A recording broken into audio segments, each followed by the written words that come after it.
Halo, selamat datang di Rain School. Bab, ya hari ini terkait dengan apa yang sebenarnya sudah sejak lama timbul dan memang diimpartasi oleh Tuhan sejak tahun 2010. Tuhan ingin melatih, memunculkan generasi anak-anak muda yang memang memiliki kerinduan hati untuk bangkit bagi bangsa ini. Nah, Rain School ini sebentar saya akan jelaskan. Rain School ini adalah sebuah konsep pelatihan yang selama ini memang dilaksanakan menggunakan konsep training class, classical training. Rain School sendiri memiliki singkatan yang berarti adalah Revive, Empower, and Impact Apostolic to Generation and Nations. Jadi memang pelatihan ini, webinar ini memang direncanakan untuk memang punya sifat dasar adalah melakukan pemuritan, pengajaran, melakukan berbagai macam usaha untuk kita bisa memastikan apa yang kita kerjakan, apa yang kita impartasikan buat tubuh Kristus itu benar-benar bisa kita dapatkan. Ya, apa yang ada di Rain School ini memang kita akan berfokus pada bagaimana kita ingin memastikan bahwa lewat setiap orang yang memang atau setiap murid yang masuk memang ada, itu memang bisa ngerti dan paham, lebih ngerti dan paham bagaimana cara membangun kehidupannya, bagaimana cara mempelajari firman, bagaimana setiap kita bisa ngerti dengan akurat, secara akurat apa yang memang Tuhan inginkan. Buat semua yang sudah join di webinar ini, selamat datang. Nah, hari ini kita akan spesifik belajar terkait dengan Christ-Centered Leadership Development Framework. Ini adalah kerangka kerja, kerangka yang selama ini Tuhan taruh. Ketika saya pergi hampir melayani banyak para pelayan Tuhan,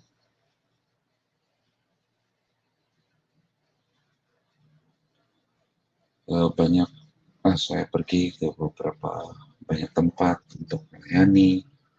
Akhirnya saya menemukan ada kerangka kerja yang memang penting sekali buat umat Tuhan ngerti bagaimana caranya hidup benar-benar secara akurat sesuai dengan pola sorga. Nah, ini adalah pola yang memang saya dapatkan dari hasil doa, dari hasil perenungan firman, bahwa sudah saatnya bahwa gereja harus bisa membangkitkan breakthrough believer community yang bisa bangkit, yang tidak membiarkan dirinya terus-menerus kalah, membiarkan dirinya terus-menerus menjadi korban buat seluruh pergumulan yang ada. Nah, hari ini kita akan belajar terkait dengan kerangka kerja, struktur bangunan kehidupan seorang anak Tuhan yang harus ada dalam kehidupan mereka. Nah, saya bisa share dulu.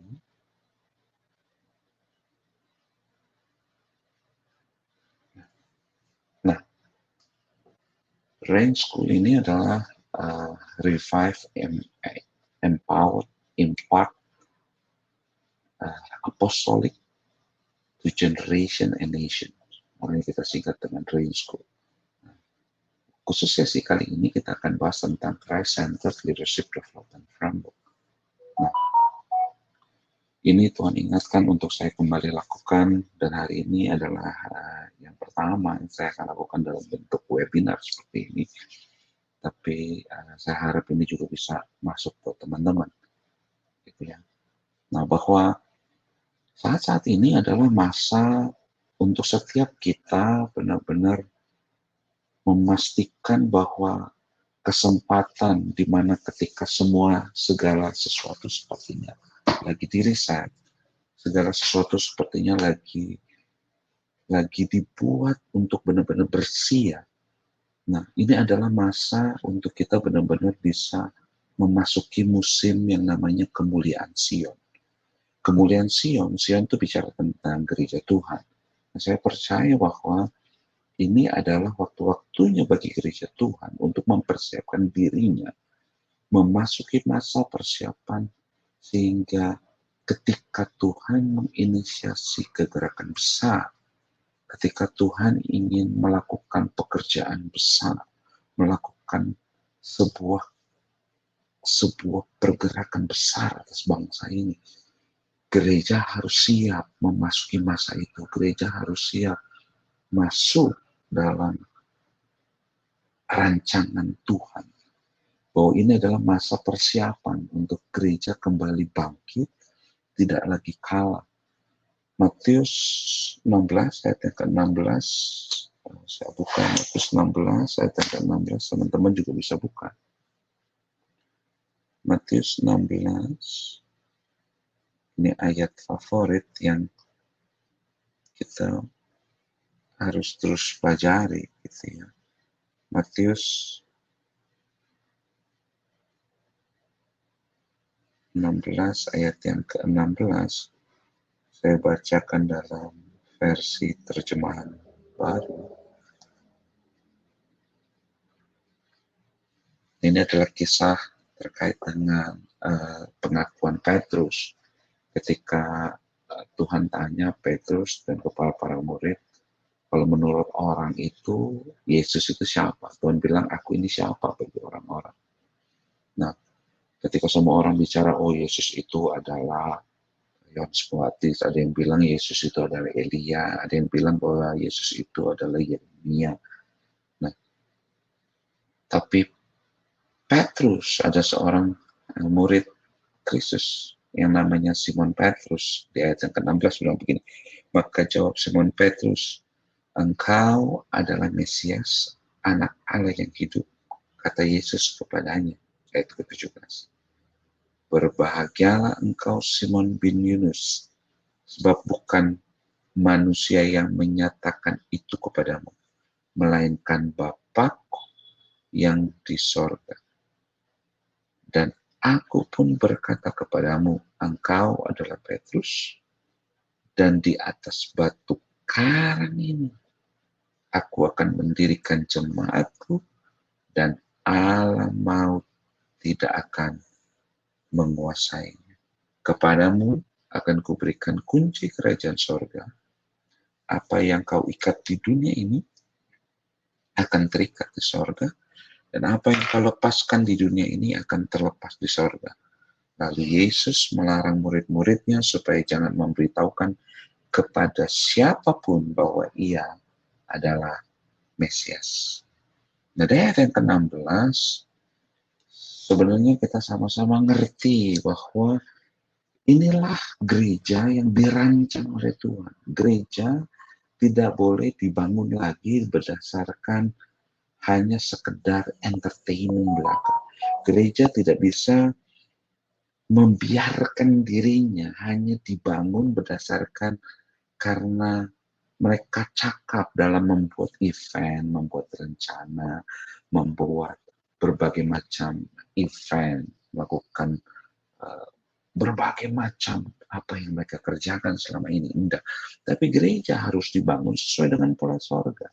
Nah, pola sorga yang Tuhan bilang adalah yang dari ayat 16, bahwa gereja harusnya memiliki posisi rohani yang tidak kalah. Gereja harusnya memiliki posisi rohani yang memastikan dirinya tidak dikuasai oleh alam maut. Nah, saya percaya bahwa ini adalah saatnya gereja kembali pada pola dan pattern yang benar. Bahwa gereja harus menang atas alam maut. Gereja harus menang atas setiap apapun yang coba iblis buat untuk menghancurkan gereja. Gereja harus bangkit dalam kekuasaan firman untuk memastikan bahwa dirinya tidak boleh lagi kalah. Gereja dibilang begini di ayat yang ke-18 bilang begini, dan aku berkata kepadamu, engkau adalah Petrus, dan di atas batu karang ini aku akan mendirikan jemaatku, dan alam maut tidak akan menguasainya. Alam maut tidak boleh menguasai gereja Tuhan. Seharusnya ketika orang masuk, ketika setiap orang mencoba ingin bersekutu masuk dalam gereja Tuhan, mereka harusnya mendapati bahwa mereka bisa dimerdekakan. Mereka bisa mendapati dirinya bertemu dengan keselamatan, bertemu dengan karya penebusan, sehingga mereka tidak perlu lagi bergumul dengan dosa. Mereka bisa menang, mereka bisa berkemenangan dalam setiap apapun yang mereka perbuat. Kenapa? Karena Tuhan bersama dengan mereka. Ayat 18 bilang, dan aku berkata kepadamu, engkau adalah Petrus, dan di atas batu karang ini. Batu karang apa? Batu karang itu bicara tentang fondasi. Batu karang itu bicara tentang sebuah dasar yang kuat. Kitab Daniel ayat 11 bilang bahwa di hari-hari terakhir akan ada batu yang sangat besar, batu yang hitam, mengkilap dan sangat kuat, kokoh, akan terjungkit dan akan terlempar dan menghancurkan kerajaan-kerajaan. Dan saya percaya itu adalah sebuah nubuatan buat gereja Tuhan, bahwa itulah gereja Tuhan. Gereja Tuhan harusnya tidak dalam kondisi bertahan dari serangan-serangan iblis. Gereja, umat Tuhan, ketika saya bicara gereja, ini bicara tentang bahwa gereja tidak harus berdiam dalam kondisi yang terus kalah. Gereja harus bangkit dalam hal apa? Bangkit dalam kemenangan. Gereja harus bangkit dalam kemenangan. Gereja harus bangkit, tidak boleh kalah. Gereja harus menyerang, menginvasi dunia ini. Menginvasi hal-hal yang memang perlu diinvasi. Menginvasi dunia ini dengan pengaruh kerajaan Allah. Gereja tidak tidak ditetapkan Tuhan untuk terus diam, untuk terus berdiam diri. Gereja harus bangkit di dalam kekuatan kuasa Tuhan, menghancurkan setiap kerajaan kegelapan, menghancurkan setiap pengaruh kerajaan kegelapan yang selama ini mengancam. Dan engkau dan saya adalah orang-orang yang dipanggil oleh Tuhan untuk bangkit dalam kuasa Roh. Dan saya berdoa buat engkau yang menyaksikan webinar ini. Aku berdoa biarlah kuasa Tuhan yang sama, kuasa Tuhan yang sudah dirancangkan untuk membangkitkan engkau sebagai gereja Tuhan, untuk berkemenangan dari maut, itu juga yang dicurahkan dalam kehidupanmu, dan engkau tidak akan mengalami hal yang sama terus.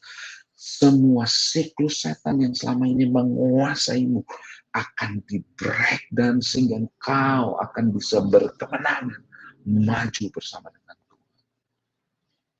Sama seperti apa yang firman Tuhan katakan dalam Matius ini, bahwa di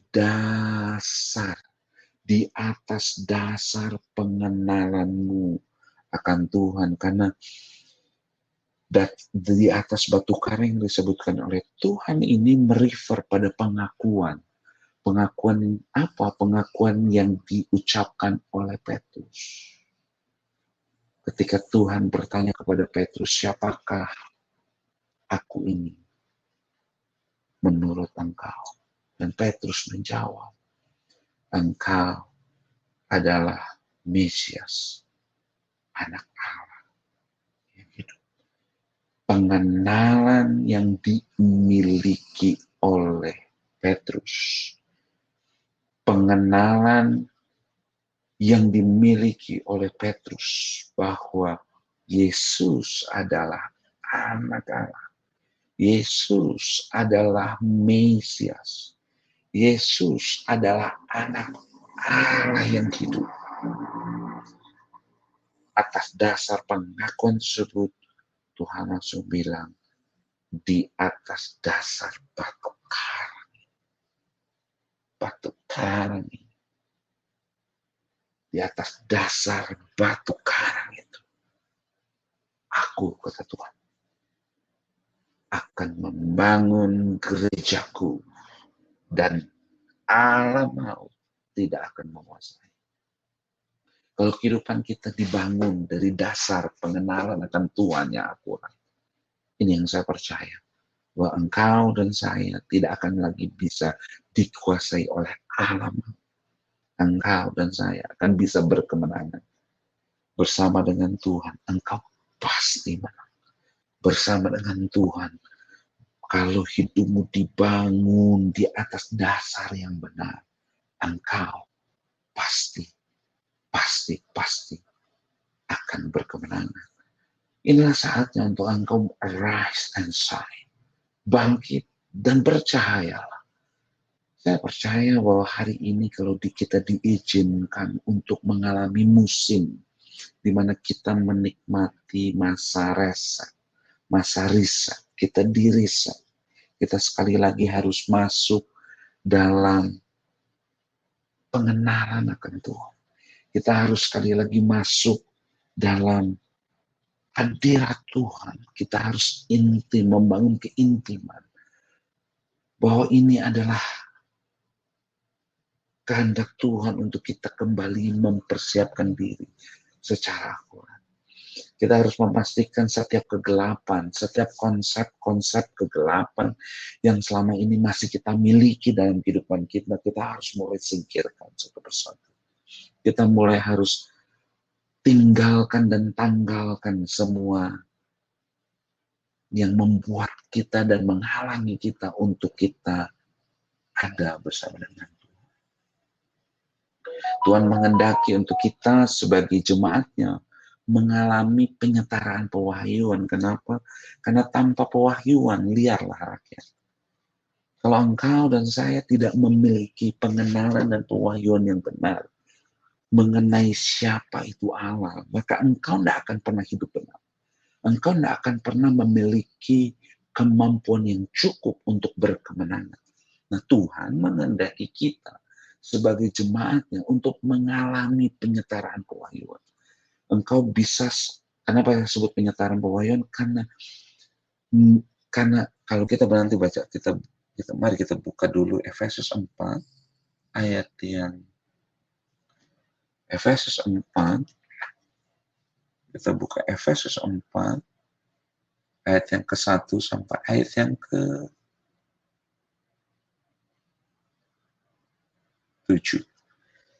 Efesus 4, ayat yang Efesus 4, ayat yang ke-1 sampai yang ke-7. Mau saya share.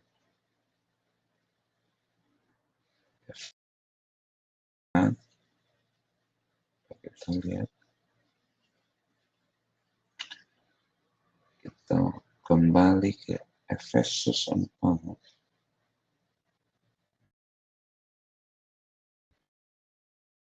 Ayat yang ke-1.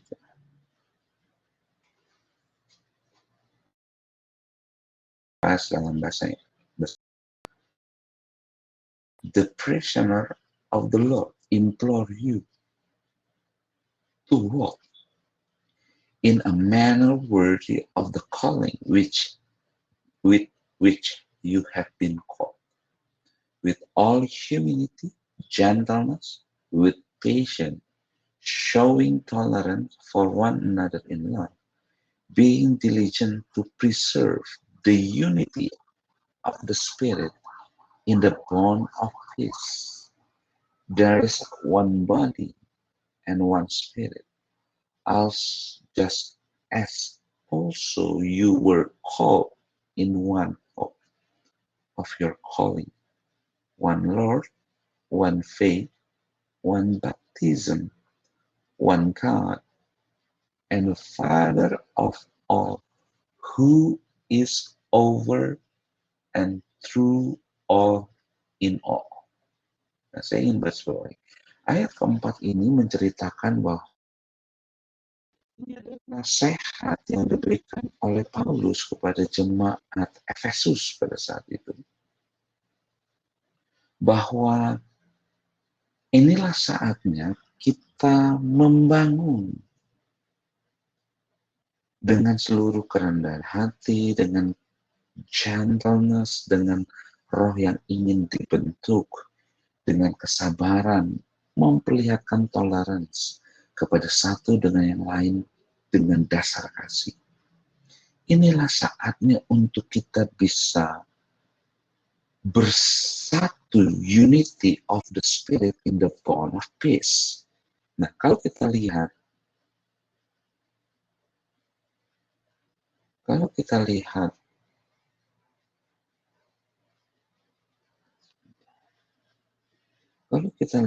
di ayat yang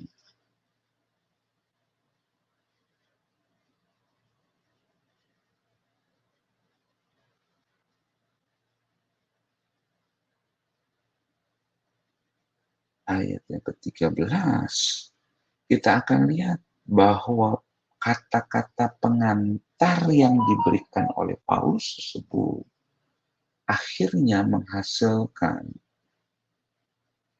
kondisi gereja yang seperti ini, bahwa mereka bisa memiliki kesatuan iman, mereka memiliki knowledge of the Son of God, mereka bisa memiliki pengenalan akan Tuhan yang utuh, dan jemaat akan bisa menjadi jemaat yang major, bukan yang childish, bukan yang penuh dengan kekanak-kanakan, tapi mereka bisa bertumbuh dalam ukuran iman yang dibilang di sini di ayat yang terakhir, which belong to the fullness of Christ. Kalau kita lihat di terjemahan bahasa Indonesia di ayat yang ke-13 disebutkan bahwa kondisi dengan ketika kita semua jemaat Tuhan mengerti mengenai yang one faith, tadi kan di ayat ini, dan berusaha memelihara kesatuan roh oleh ikatan damai sejahtera, memiliki pola pemikiran satu tubuh, satu roh, sebagaimana kamu telah dipanggil kepada satu pengharapan yang terkandung dalam panggilanmu, satu Tuhan, satu iman, satu baptisan, satu Allah dan Bapa dari semua. Nah, inilah yang saya sebut dengan penyetaraan pewahyuan.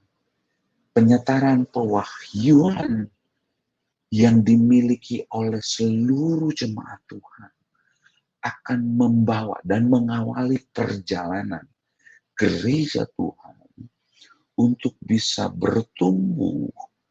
Bahkan dibilang di ayat ke-13, mereka akan mencapai kesatuan iman dan pengetahuan yang benar tentang anak Allah, kedewasaan penuh. Di sini sebutnya kedewasaan penuh dan tingkat pertumbuhan yang sesuai dengan kepenuhan Kristus. Ayat 14.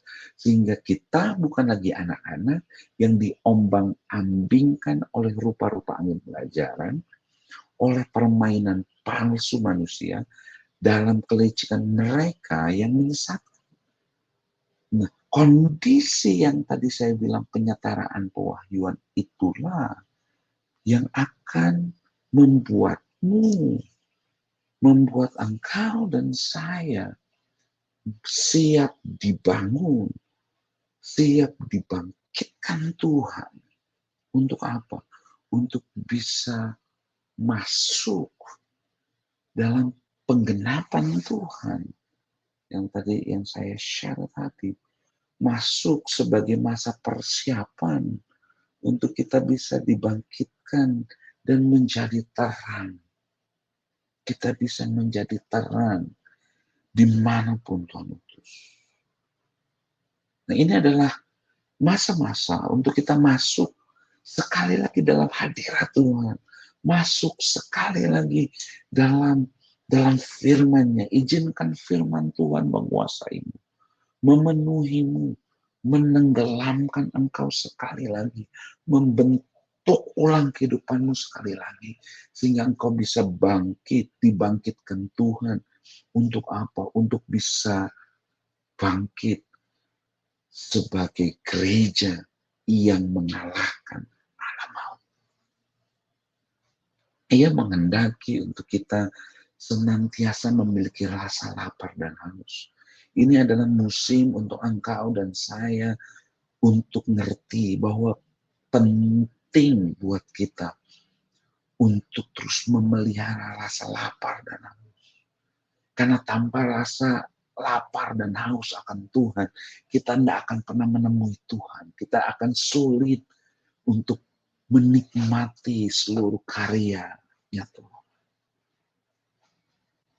Kenapa? Karena firman di Matius, di Beatitudes, di ungkapan berkat Tuhan, Tuhan bilang bahwa berbahagialah, diberkatilah orang yang lapar dan haus, karena kepadanya akan dipuaskan.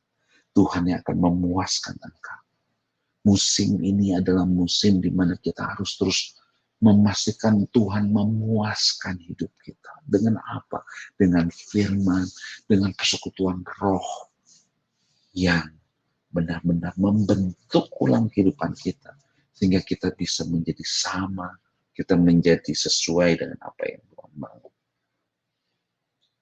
Kenapa? Karena rasa lapar dan haus ini ternyata adalah fuel, bahan bakar yang cukup untuk menarik turun anugerah Tuhan.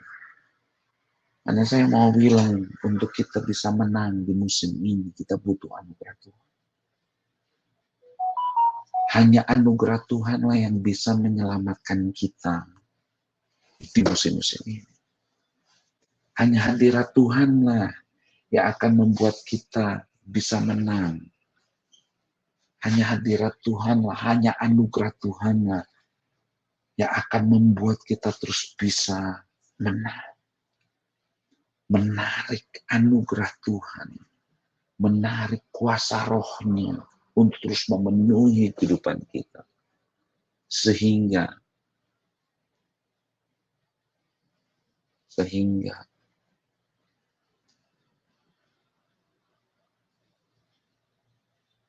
apapun yang kita alami, kita akan terus mendapati bahwa sekalipun pembentukan itu sakit, pembentukan itu sepertinya menyakitkan daging kita.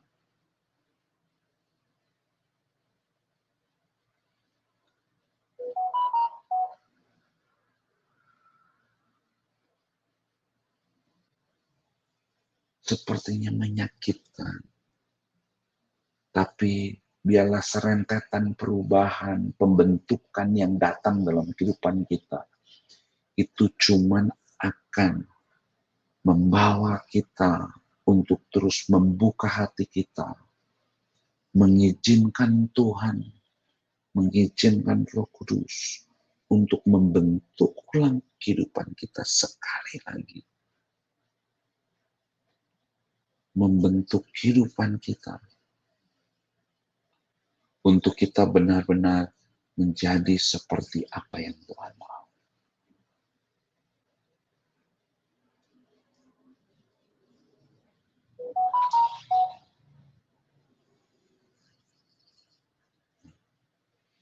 Nah, dalam waktu-waktu ini adalah kerangka yang saya yakin bahwa ini juga memang ini hasil pergumulan, hasil doa, dan ini adalah apa yang memang sudah Dan saya yakin ini bagaimana cara kita harus membangun kehidupan kita, sehingga kehidupan kita akan selalu menarik anugerah Tuhan turun atas kehidupan kita.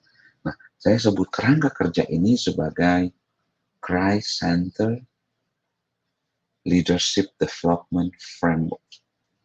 Ini adalah konsep bagaimana caranya kita bisa membangun kehidupan sebagai seorang pemimpin. Karena mau nggak mau, untuk kita bisa menjadi terang dan garam di dunia ini, kita harus jadi pemimpin.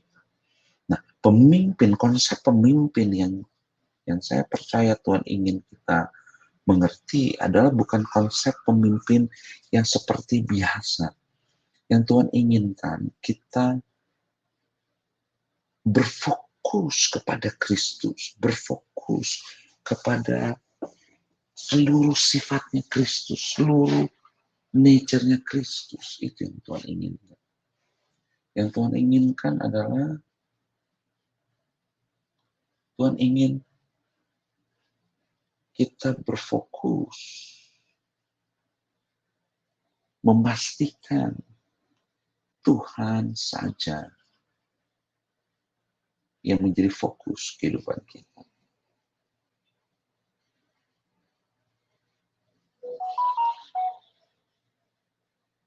Amin, amin. Nah, kerangka kerja itu mungkin ada beberapa orang yang sudah pernah saya perlihatkan. Nah, ini yang saya dapatkan dan saya percaya bahwa ini adalah inspirasi yang Tuhan taruh dalam kehidupan kita. Inspirasi untuk kita bisa ngerti sama-sama. Inilah kerangka kerja itu. Inilah yang saya bilang Christ Center Leadership Development Framework. Tujuannya adalah apa? Build and rising up the generation of leaders that will disciple the nation to walk in obedience to God. Sudah saatnya kita harus melihat ada anak-anak Tuhan yang bangkit dalam kekuatan kuasa Tuhan. Bangkit bukan cuma sekedar karena dia memiliki sumber daya, bukan karena dia hanya sekedar memiliki support, enggak. Tapi dia bangkit. Bangkit karena dia memiliki kehidupan yang akurat. Dia kehidupan yang benar-benar akurat dan taat kepada Tuhan. Bangkit. Bangkit. Bangkit dalam ketaatan. Sehingga kehidupannya akan benar-benar bisa mengimpartasi, menginfluence, mempengaruhi masa depan bangsa di mana mereka berada. Dan saya percaya ini adalah musim untuk setiap anak-anak Tuhan ngerti dan paham bahwa ini adalah musimnya untuk kita bangun itu. Nah, framework ini dibangun dari dasar yang paling bawah. Ini yang saya percaya Tuhan bahwa ini harus dibangun dengan 4 prinsip firman ini. Ini diambil dari Matius 16 ayat 16 tadi. Bahwa kehidupan kita mau nggak mau, kalau kita pengen punya kehidupan yang kuat, bahkan yang kalau kita pengen punya kehidupan yang sama seperti apa yang Daniel ceritakan dalam 11, bahwa kita harus membangun dengan cara yang akurat. Bangun kehidupan kita dengan cara yang akurat. Nah, cara yang akurat itu membangunnya gimana? Bangun dengan pengenalan akan Kristus. Nah, pengenalan akan Kristus itu saya bisa detailkan menjadi 4 prinsip yang perlu kita pahami. Yang benar-benar kita perlu dalami, yang kita perlu benar pastikan bahwa 4 pilar ini harus terbangun sangat kuat dalam kehidupan kita. Kenapa? Karena kalau 4 pilar ini tidak terbangun dengan kuat dalam kehidupanmu, itulah yang dibilang Mazmur bahwa jika dasar orang benar digoncang, apakah yang dapat dilakukan oleh orang benar tersebut? Tidak ada. Tidak ada sesuatu yang bisa dilakukan oleh orang benar tersebut kalau empat dasar ini tidak dibangun dengan akurat. Nah, Matius 16 ini mengajarkan kita tentang pewahyuan. Nah, pewahyuan mengenai pengenalan akan Tuhan ini, itu ada 4. Nah, saya coba akan fokus satu persatu.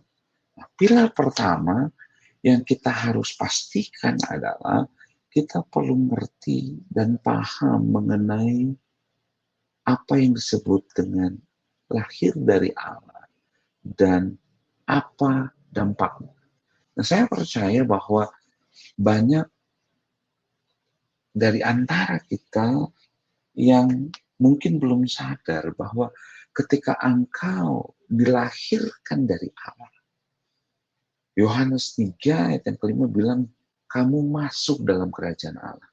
Nah, banyak orang nggak ngerti bahwa ketika dia masuk dalam kerajaan Allah, ada dampak yang sangat besar yang akan terjadi dalam kehidupannya. Ada dampak kehidupan yang sangat besar. Ada efek yang akan datang dalam kehidupan kita. Nah, banyak orang Kristen nggak sadar terkait dengan impact ini. Nah, ini yang harus kita bangun.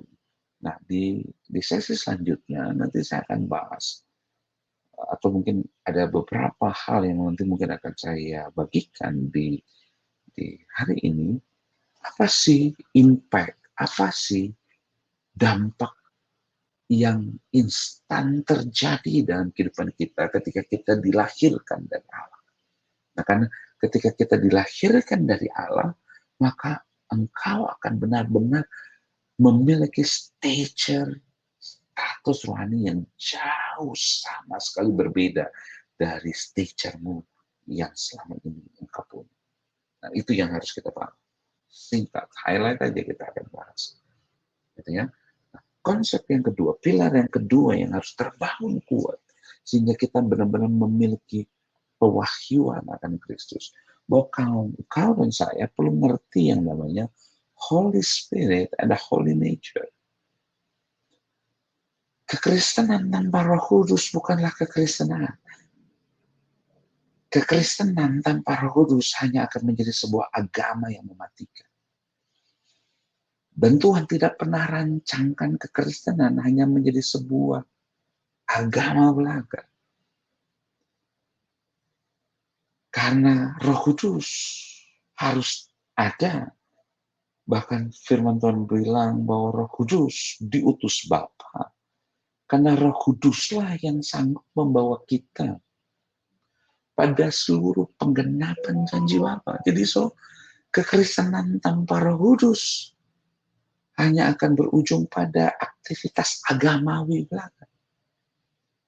Penting sekali bahwa untuk umat Tuhan yang ingin membangun dirinya sehingga memiliki dasar yang kuat, dia harus memiliki pengenalan, dia harus memiliki pewahyuan yang benar mengenai Roh Kudus. Siapa itu Roh Kudus? Ketika Firman bilang bahwa Roh Kudus adalah pribadi Allah yang ketiga, apakah kita benar-benar sudah ngerti mengenai siapa itu Roh Kudus? Karena pengenalan akanmu, pengetahuanmu mengenai Roh Kudus akan menentukan intimasi yang kau miliki dengan Dia. Semakin engkau mengenal Tuhan, semakin engkau mengenal Roh-Nya, engkau ngerti bagaimana sistematika kerjanya, maka semakin gampang untuk engkau membangun keintiman dengan Tuhan. Keintiman dengan Tuhan tidak dibangun dengan cuma sekedar lagu, 5 lagu kencang dan 2 lagu sedih. Nah, Tidak dibangun dengan cuma sekedar penyembahan yang kita ngerti dari definisi, yang kita tahu dari para bapak-bapak kita. Nah, tapi keintiman dibangun dari dasar karena dia kenal Tuhan. Dia kenal, dia memiliki pewahyuan akan Bapaknya.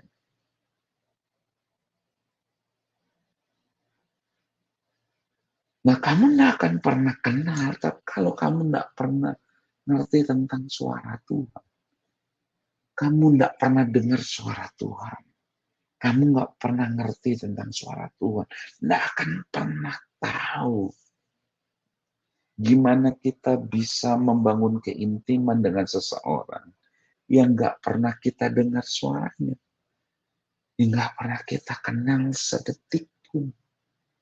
Kamu nggak akan pernah bisa membangun keintiman dengan orang lain kalau kamu nggak pernah membangun komunikasi yang baik dengan orang tersebut. Nah, membangun komunikasi yang baik harus dimulai dengan apa? Dimulai dengan untuk kamu bisa dengar suara Tuhan.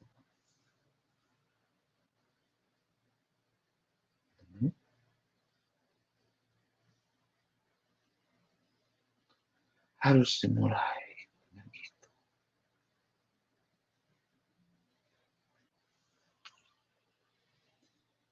Amin.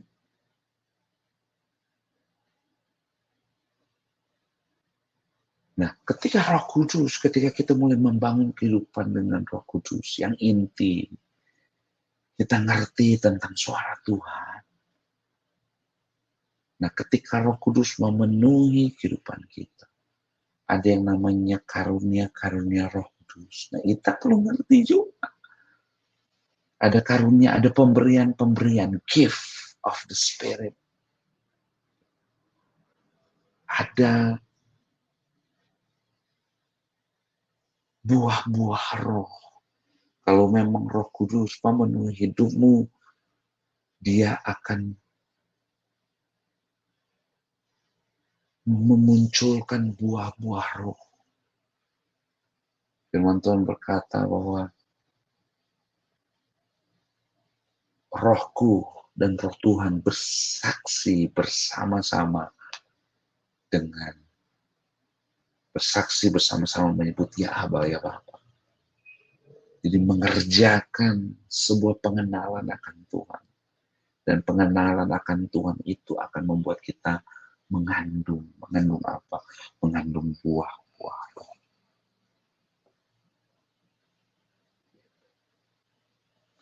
Nah, itu pilar yang kedua. Pilar yang ketiga adalah bicara tentang kebenaran. Penting sekali buat anak-anak Tuhan ngerti bahwa hidupnya harus dibangun berdasarkan kebenaran. Kita nggak bisa membiarkan kehidupan kita terus-menerus ada dalam kekalahan. Kalau kita baca seluruh kitab dari Kejadian sampai Wahyu, kitab ini menceritakan tentang janji-janji Tuhan yang Tuhan sediakan buat orang-orang benar. Kita perlu ngerti tentang konsep tentang kebenaran. Bahwa tanpa kebenaran tidak ada harkat derajat yang ditinggikan. Ya, kita paham saya bilang seperti itu. Jadi kita perlu ngerti, kita perlu membangun konsep dasar tentang kebenaran. Sudah cukup bahwa gereja harus membangun cuma berdasarkan berkat. Berkat dan berkat belaka. Enggak. Yang kita harus bangun hari-hari ini adalah konsep kebenaran. Kita harus membangun kehidupan yang benar-benar akurat dengan apa yang Tuhan mau. Konsep kebenaran yang harus terbangun kuat dalam kehidupan kita. Pilar yang keempat yang harus kita pastikan adalah kita harus terus memastikan bahwa setiap hari kita mengalami yang namanya revival of the world and revival of the spirit. Kita perlu ngerti tujuan kemana kita melangkah, desain, pattern, blueprint, dasar yang Tuhan ingin bangun dalam kehidupan kita. Bahwa kita perlu ngerti bahwa kenapa kita perlu belajar silsilah, kenapa kita perlu belajar ngerti tentang bahwa bapak-bapak rohani. Kenapa? Karena ada pewarisan rohani di dalamnya. Karena ketika kalau kita tarik garis lurus dari kisah tentang keturunan bapak-bapak iman, sebenarnya kita lihat bahwa Tuhan ingin mau bilang bahwa engkau dan saya adalah orang-orang yang dilahirkan dari Yesus. Dan kita perlu ngerti untuk kita belajar tentang itu ada pola kerajaan Allah yang Tuhan ingin bangun dalam kehidupan kita. Oke. Saya selesai dulu di sini. Saya selesai di dasar ini, 4 pilar yang harus terbangun. Kenapa? Karena 4 pilar ini kalau kita bangun secara utuh, maka inilah yang akan membuat kita memiliki dasar yang utuh. Nah, banyak orang mencoba langsung membangun sesuatu langsung di atas, padahal dasarnya nggak kuat.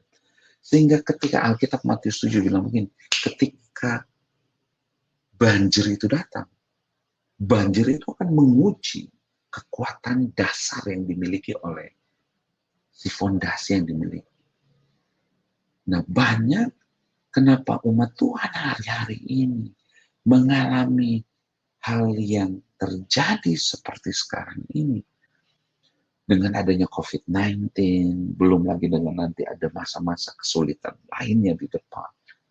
Apakah kita tetap akan berdiri kuat bersama dengan Tuhan? Kalau kita nggak ngerti panggilan kita, nggak ngerti status rohani kita, ketika kita dilahirkan baru, kalau kita nggak ngerti tentang Roh Kudus, kita nggak belajar dengar-dengar terkait dengan suara Tuhan. Kita nggak ngerti bagaimana cara membangun kehidupan kita. Kita akan mendapati kehidupan kita sama seperti orang yang mendirikan rumah di atas pasir. Ketika banjir datang, rumah itu hilang. Sebelum kita membangun, bicara tentang teamwork, bicara tentang harmoni, bicara tentang pasangan hidup bahkan, bicara tentang bagaimana caranya membangun pernikahan yang sehat. Semua itu harus dimulai dengan ketika kita membangun dasar yang benar. Bangun dasarnya yang benar. Bangun dasar ini. Karena ketika kita membangun ini, kita sedang membangun di atas rock.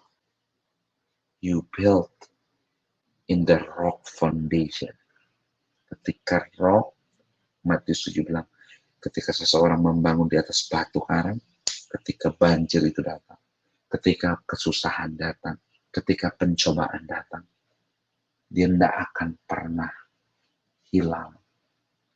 Kenapa? Karena Tuhan bersama.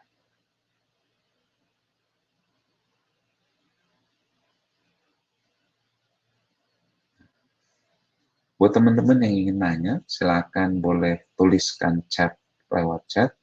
Nanti saya akan coba bahas.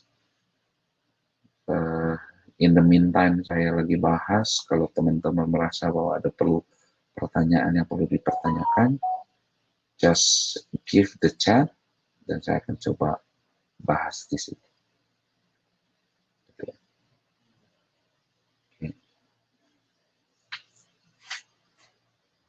Jika ada yang mau ditanya, silakan ditanya.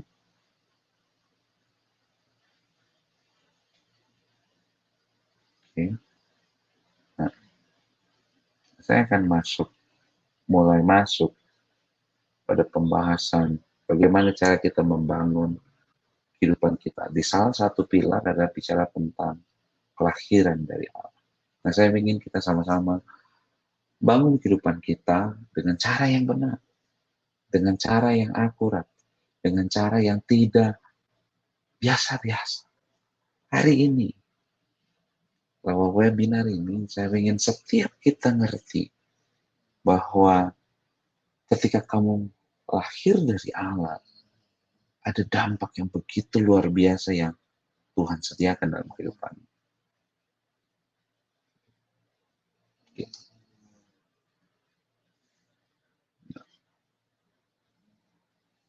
Sampai sejauh ini, saya percaya bahwa kebanyakan orang Kristen selama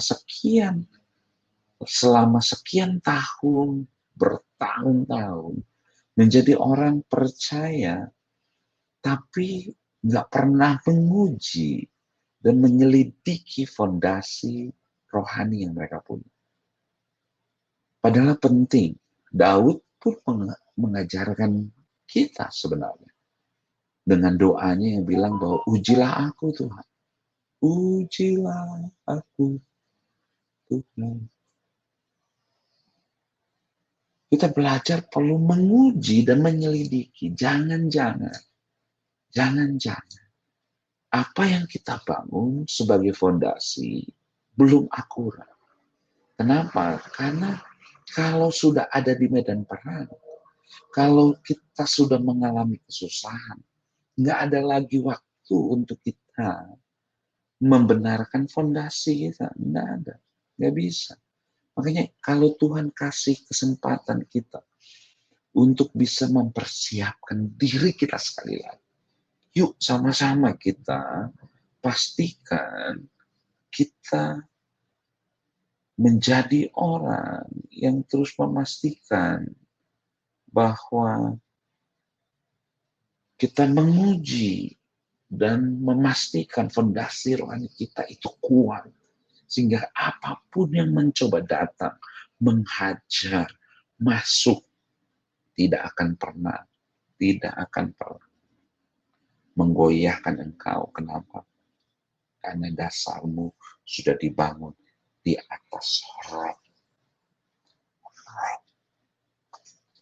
Nah, pemahaman mereka salah satu yang saya lihat bahwa seringkali pemahaman anak-anak Tuhan terkait dengan keselamatan sampai hari ini pun masih cuma sekedar bahwa ketika Yesus mati, bangkit, dan dianggap ke surga, itu cuma hanya akan membuatmu, kalau kamu terima Yesus, kamu nanti mati masuk surga.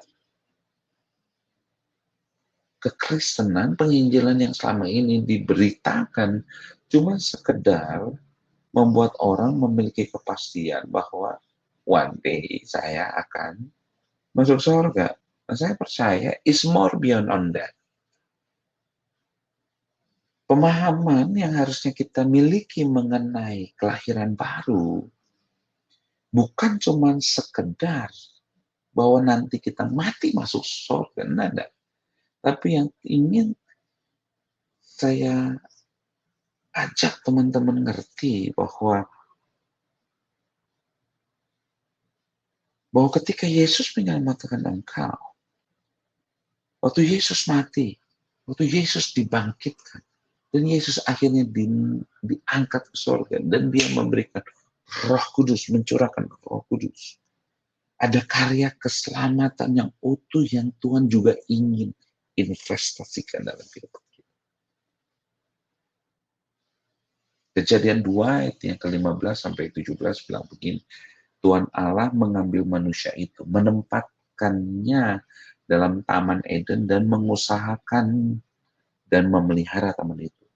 Lalu Tuhan Allah memberikan perintah itu kepada manusia, semua pohon dalam taman itu boleh kau makan buahnya dengan bebas. Tetapi pohon pengetahuan tentang yang baik dan jahat itu, janganlah kau makan buahnya, sebab pada hari engkau memakannya, pastilah engkau mati. Jadi sebenarnya yang Tuhan ingin pulihkan ketika engkau mengalami karya keselamatan bukan cuma sekedar mati masuk surga. No. Karena memang manusia tidak dirancang untuk hidup di surga. Tuhan merancang manusia untuk hidup di bumi ini.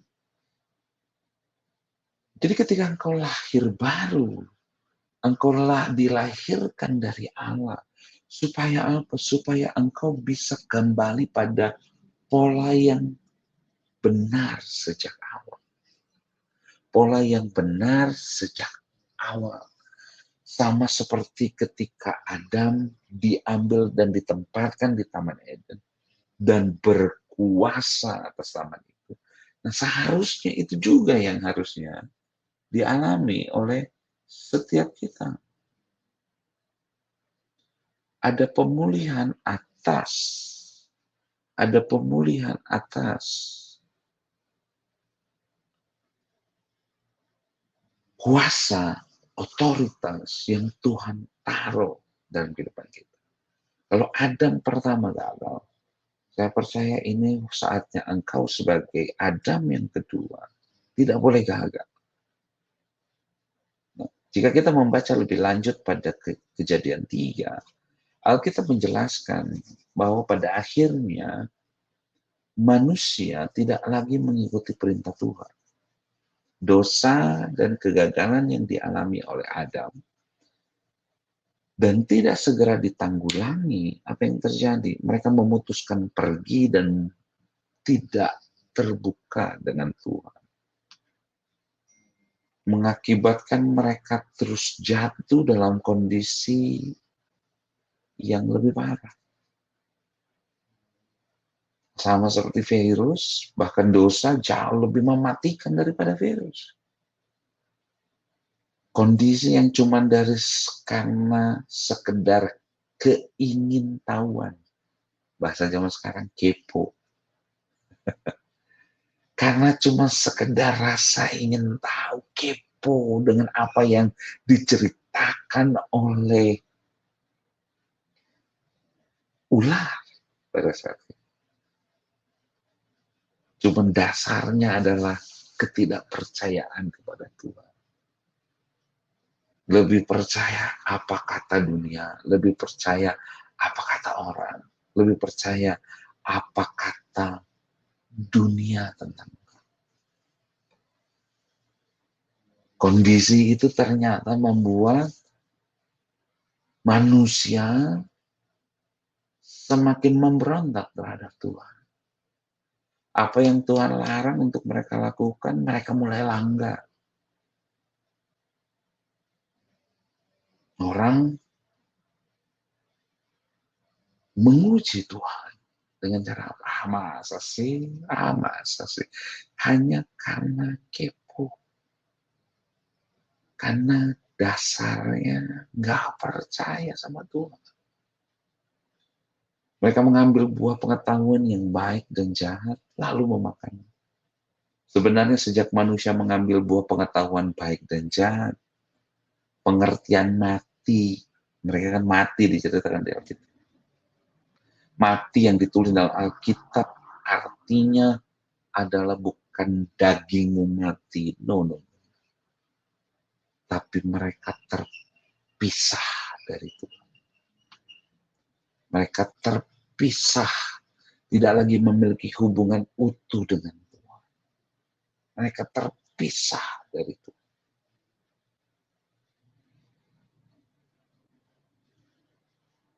Buah pengetahuan baik dan jahat ini bicara tentang mengandalkan kemampuan sendiri dalam mempertimbangkan. Ketika kita lebih mempercayai untuk percaya dengan apa yang kita anggap benar, kita anggap itu cukup, kita anggap itu luar biasa. Karena keinginan dan kecenderungan kita untuk lebih mempercayai diri sendiri, mengandalkan diri sendiri, membuat manusia semakin terpisah dari Tuhan. Mereka mati, Alkitab bilang. Mati, kematian pertama yang dialami oleh manusia bukan kematian daging, tapi keterpisahan dengan Allah. Manusia yang tadinya bisa berjalan bersama dengan Allah di taman, karena adanya dosa, mereka terpisah terpisah. Manusia yang tadinya bisa bersekutu pribadi dengan Tuhan, langsung muka dengan muka, terpisah, mati dalam kondisi terpisah dari Tuhan. Manusia yang tadinya diciptakan serupa dan segambar dengan pola kerjanya Tuhan, di mana dirancang untuk kita bisa berkomunikasi dengan Tuhan. Tapi karena akibat dosa, manusia jadi hancur. Manusia jadi hancur belaka.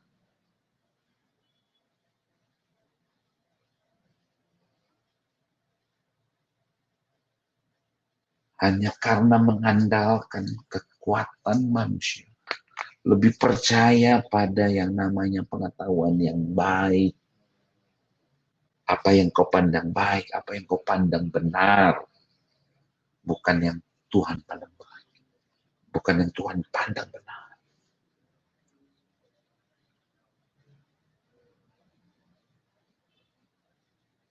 Dosa masuk dan mulai memisahkan manusia dari penciptanya. Memisahkan manusia untuk tidak bisa lagi lihat pola Tuhan. Memisahkan manusia untuk tidak lagi bisa bersekutu dengan Tuhan. Tidak lagi menilai grand design. Karena kita diciptakan serupa dan segambar. Kenapa kita harus berkomunikasi? Karena ketika kita berkomunikasi dengan Allah, sebenarnya itu adalah proses untuk kita lagi mendownload user guide. Mendownload user guide. Untuk apa? Untuk kita bisa hidup dengan cara yang benar. Dengan cara dan pola kerja Tuhan. Dan manusia gagal. Dosa mulai masuk ke dalam kehidupan manusia. Dan memisahkan manusia dari Tuhan.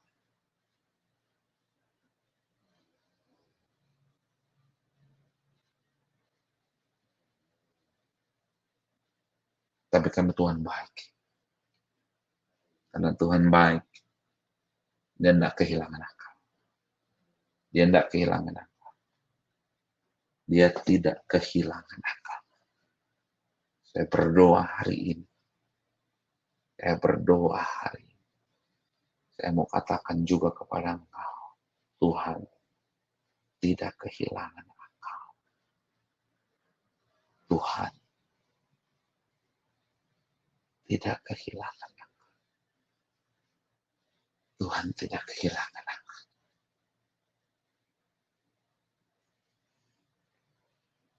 Waktu manusia jatuh dalam dosa,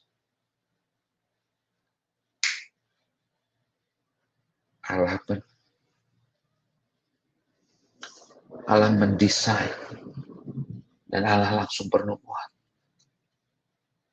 Hai ular, dengarkan baik-baik. Keturunan manusia ini akan menginjak ular.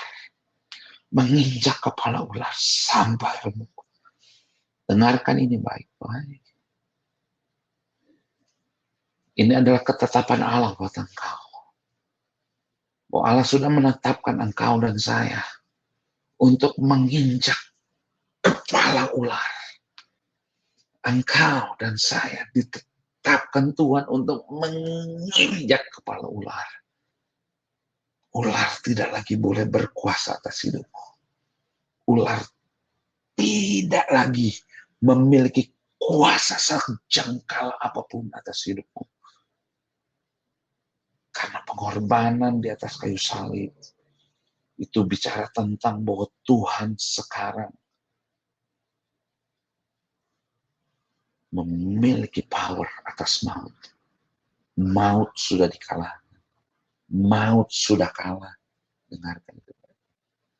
Ketika Kristus mati di atas kayu salib, efek dosa yang selama ini menguasai kehidupan manusia sudah dihancurkan oleh Kristus.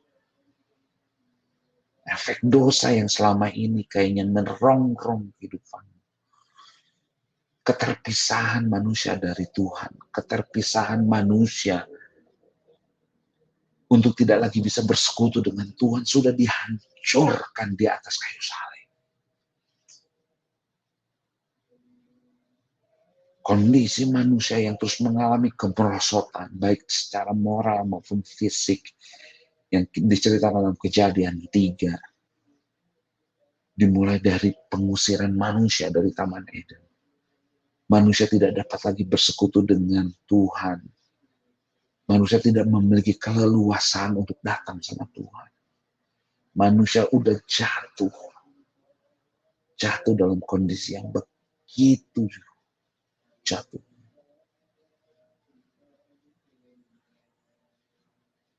Tapi di dalam kuasa salib Kristus, engkau ditebus.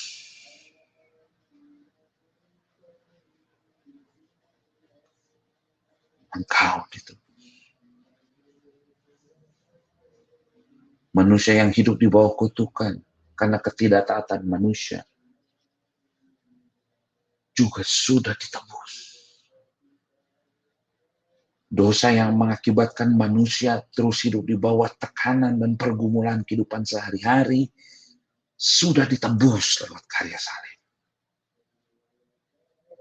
Dosa yang membuat kehidupan manusia semakin rentan terhadap segala jenis godaan dan pekerjaan iblis juga sudah ditebus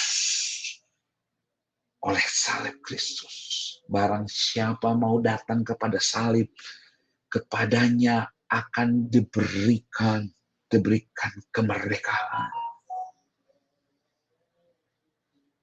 Manusia yang selama ini karena jatuh dalam dosa, yang harus diizinkan untuk mengalami sakit penyakit karena kecerobohan manusia, pilihan manusia untuk ceroboh, untuk tidak menjaga kesehatannya. Ketika engkau masuk dalam karya salib, ini yang saya mau bilang, kau juga ditebus dari semua penyakit. Siapapun yang mendengar hari ini, kalau engkau hari ini mungkin sedang mengalami sakit penyakit, dengarkan ini baik-baik dimanapun engkau berada. Saya percaya kuasa Tuhan yang sama juga bekerja dalam kehidupanmu. Kuasa Tuhan yang sama juga bekerja dalam kehidupanmu. Menyembuhkan engkau, memulihkan engkau, membebaskan engkau dari semua keterikatan dengan roh-roh jahat, dengan roh-roh nenek moyang, seluruh kutuk keturunan. Semuanya dihancurkan dalam nama Yesus Tuhan.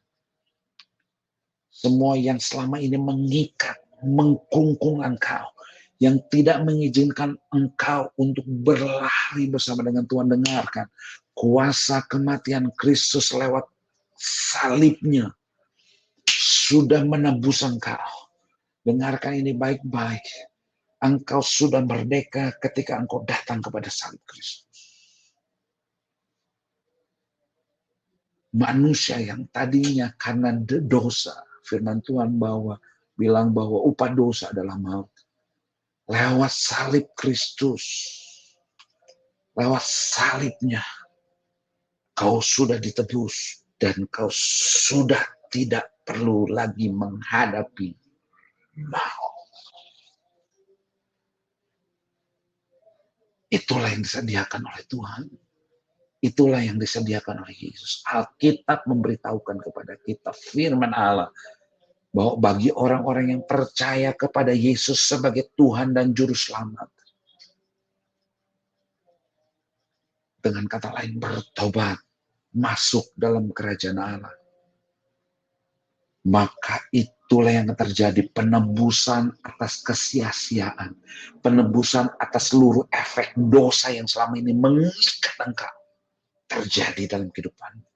Engkau merdeka mulai hari ini di dalam nama Yesus Kristus. Saya selesai. Saya selesai.